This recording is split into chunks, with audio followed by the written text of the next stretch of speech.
Dragon Age 2 is going to be about consequence. It's a game about making hard decisions. As we talked about the plot for Dragon Age 2, it really came down to two potential stories.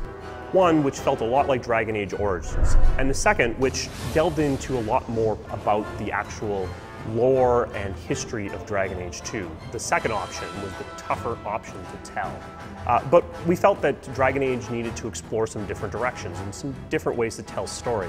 Hawke, the man or woman that the player steps into the shoes of, is a refugee, someone who escaped the Blight and spawned a legend. Hawke is going to be a different character based on the actual dialogue options you pick.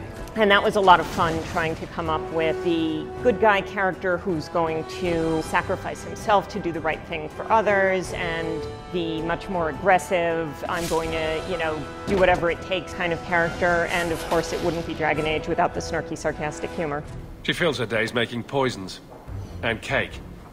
Tell me you didn't try the cake. How did he rise to power? How did he become the champion of Kirkwall? What's brought the city and later the entire world to the brink of war? These are questions that need to be answered. It's like one of those moments in history where people will talk about for centuries afterwards that I knew someone was there, or read stories about the people who were there. So the player gets to be there at that pivotal moment.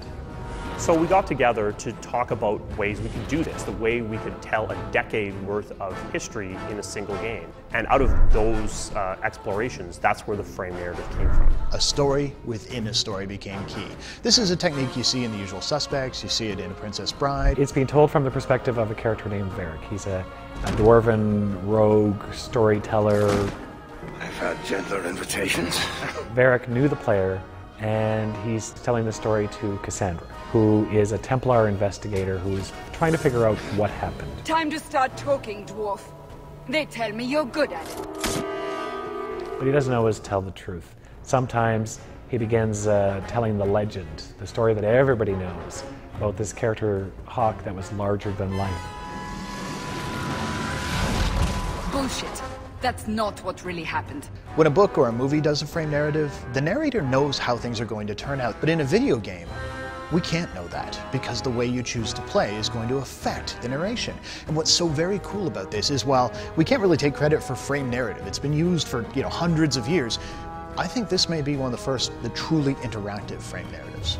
Thus began the champion's first year in Kirkwall, settling his debts with the mercenaries.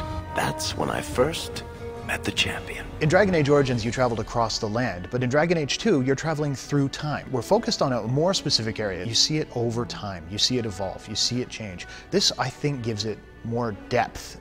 Relationships can develop over a period of years rather than just weeks or months. Been a while, hasn't it?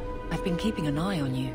On one hand, an adventure tale isn't necessarily about romance, but on the other hand, what adventure tale, what science fiction or fantasy tale have you ever seen that didn't have some element of romance? Wait, you're not thinking of bringing feelings into this, are you? And we were able to take them in some pretty wildly different directions, from virginal girl next door to crazy up against the wall, let's have it on right here. And one angle that we haven't really targeted before is the sense of family. The sense that Hawke is not some character who just washed up on a beach with no history, nothing to back him up. He's got a mother, he's got siblings, and they come with him. Will we see rivalry? Yes. Will we see jealousy? Yes. Will we see genuine affection? Yes. We're running from your bloody Templars. I'm in charge. You do what I say. Right, brother. So it's obvious, well, if I'm going to become the champion of Kirkwall, why bother playing? Well, the question is, what is a champion of Kirkwall? Is there a political significance? Do I command an army? Have I got some sort of superpower that no one's told me about? And in a lot of ways, how you choose to play will help define that. It would have been very easy for us after Origins to sit on our laurels and just do what was already successful and not try anything new. But I think the thing that Bioware does that's great is we're always interested in evolution.